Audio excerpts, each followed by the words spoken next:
Hey guys, what's going on? Your old buddy Tim back in the studio. Today we are talking about real estate investing. And the reason we're talking about real estate investing because it has become the number one question that I am getting asked now by really everyone. Everyone is so interested in investing in real estate, doing rental homes, Airbnbs, fix and flips. They see the videos that we do here at Revolved because we kind of do all of that stuff. And the number one question that I'm getting now is, hey, Tim, I always love that. Hey, how do I get started investing in real estate?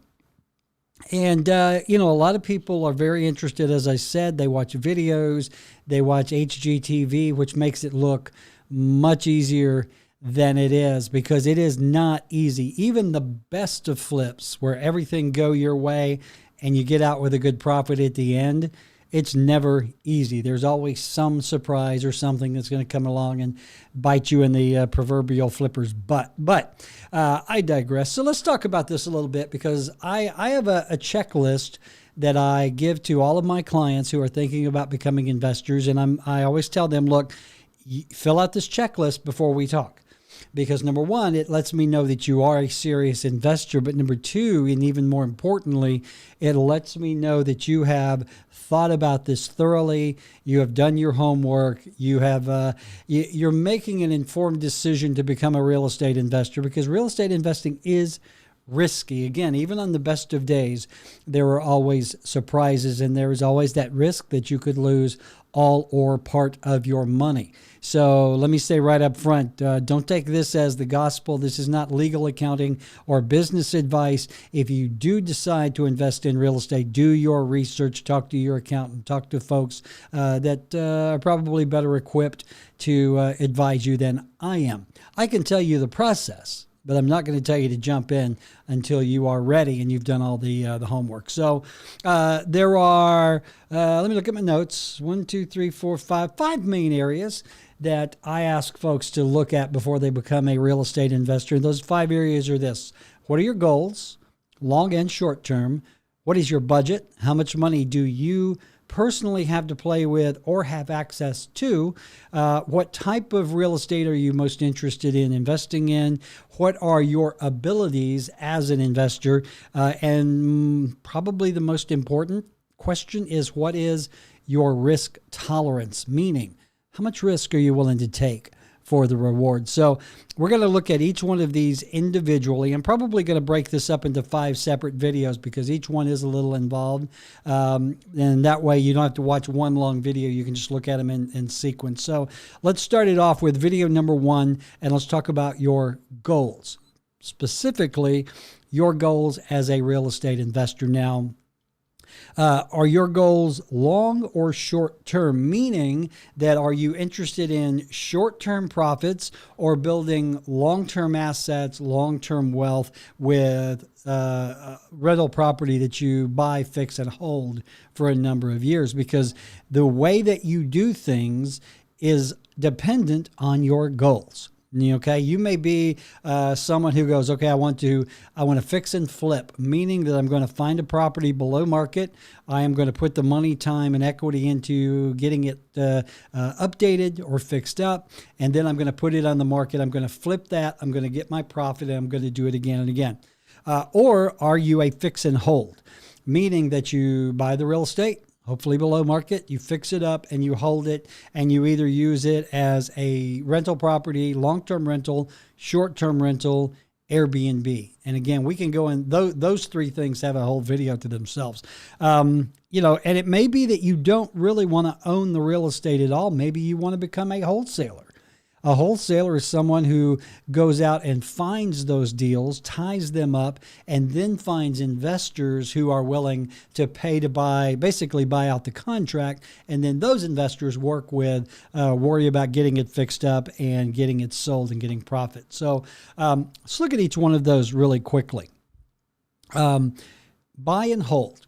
All right. There is a whole opinion out there that investing in real estate is better done as a buy and hold because you are buying an asset that you hold onto for the long term. You collect rent from that asset, so you have quote, passive income. You also have an asset that hopefully appreciates over time. So if you buy a house today, and let's say you pay $150,000 for the house, let's say you only have to put 10 into it to get it rented out. So you've got 160 in. Then you're going to rent it out for, I don't know, $1,000 a month or $12,000 a year. And hopefully you are going to cash flow that property, meaning that every month you are going to make money above and beyond what the property is costing you, above and beyond the payment, above and beyond the repairs, above and beyond the insurance, above and beyond if you use a property management company, that sort of thing. You know, my friend Michael Zuber talks about feeding the alligator. Feeding the alligator means that you buy a rental property that costs you money every month rather than makes you money. But buy and hold is a very common strategy. What it does is you buy the property, you hold the property. Hopefully over time, the tenant is paying the mortgage payment on that property, if not a little more. And eventually, after 15 years or however long it takes, you have a paid for property that is cash flowing you $1,000, $1,500, whatever, every month. That's a very popular strategy. A lot of people do that. A lot of people do a mixture. I do a mixture because I do have buy and hold property, but I also do fix and flip. Fix and flip means you buy the property, you put the money into it to bring it up to a higher market value. You sell it at market value, and hopefully you've got a profit built in there. So let's take our $150,000 house. Let's say if this house was updated, fixed up, flooring, paint, etc., it would retail at $200,000. Well, you buy at $150,000. Let's say you only put $25,000 in it, so you're in for $175,000. If you sell it for $200,000, you've made a quick profit of $25,000 before taking out all of your costs, okay? So that is the fix and flip strategy. You buy it, you fix it up, you sell it, you take that money, you do it again and again and again. A lot of flippers I know do 3 or 4 deals a year. Some do way more, some do one. It really depends on your money and your time. That's another thing you need to think about, I think, is how much time do you have to devote to your real estate investing, because there is time. You got to find the properties. You got to get them rehabbed. Even if you're not the one doing the work, you've got to manage the work. So there is the time element. So buy and hold or fix and hold, fix and flip. You can do a combination of the two, or you can do what's called wholesaling. Wholesalers are those guys. You see all the signs at the intersections. We buy ugly houses. We buy houses for cash. Typically, those are wholesalers. And what a wholesaler does is it will go and find a property that is distressed or for whatever reason is not selling on the open market. Well, they will strike up a deal with the owner and they'll say, look, Mr. Owner, we're going to get you $75,000 cash for your property. So what they do is they lock that property up on a contract. All right. So they have the right within a specified amount of time of purchasing that house for whatever the dollar amount is. What they do then is they go out and find investors who want to take over that contract, buy them out, and actually buy the property. So let's say that you found a property that you can pick up for $75,000. You can then put it out to investors for $85,000, meaning they're not buying the property, they're buying your right to buy the property at $85,000. So you've made yourself a quick and easy $10,000. And I got to tell you, in this market, wholesalers are making a killing because even crappy properties are being bid up to unbelievable amounts. But it is a very competitive market. Wholesaling right now, I mean, you can't swing a stick without hitting 10 wholesalers standing on a street corner with 100 realtors and 10 mortgage people. So wholesaling is a very competitive industry, as is all of investing right now, especially in our market, because we have people like me, the local investors, the local flippers, the local landlords, but we also have the out-of-towners, and we represent a good number of those in Revolved Realty, people who have found Huntsville, Alabama, and Madison County to be a great investment ground, and they are coming here, and so we are also competing with them. So it is very, very competitive, but it is still possible. The best way to find property now is through your personal contacts. The last 3 flips, I guess, that I've done were from folks that knew me, knew I was in real estate, knew that I could do them a good deal and take the property off their hands. So that's number one. What are your goals? Do you want to be in it for the long haul?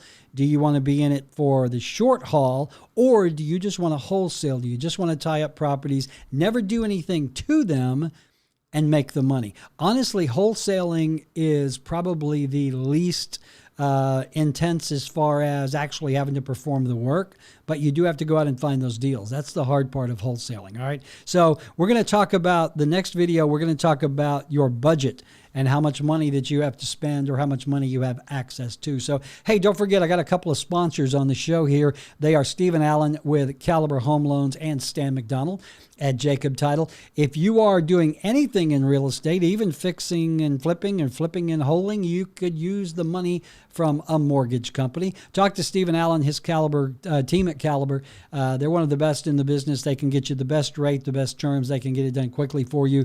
And if you mentioned to Stephen that you heard about them here on the show, he is going to do your appraisal free. That's about a $500 value. That's a good deal.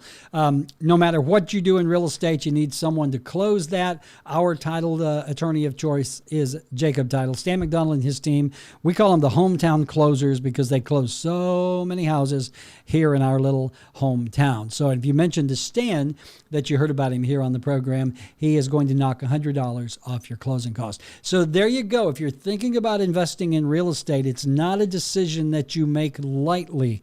You look at your goals, you look at your budget, you look at the type of real estate, you look at your abilities, your risk tolerance, and again, the time that you have to invest. So on the next video, we're going to talk about your budget. This is a really important one. How much money do you have, or how much money can you get your hands on to invest in real estate? All right. Hey, as always, if I can do anything for you, my number is 679-0704. Email me, tim@revolve.com. You can find us on the web at revolve.com or on our Facebook group, LinkedIn, Instagram. We are all over the place. I work with a lot of investors in my business, and I'd be happy to talk to you about getting you started as a real estate investor the right way. All right. That's it. Have a great day. Get out of here. Talk to you soon.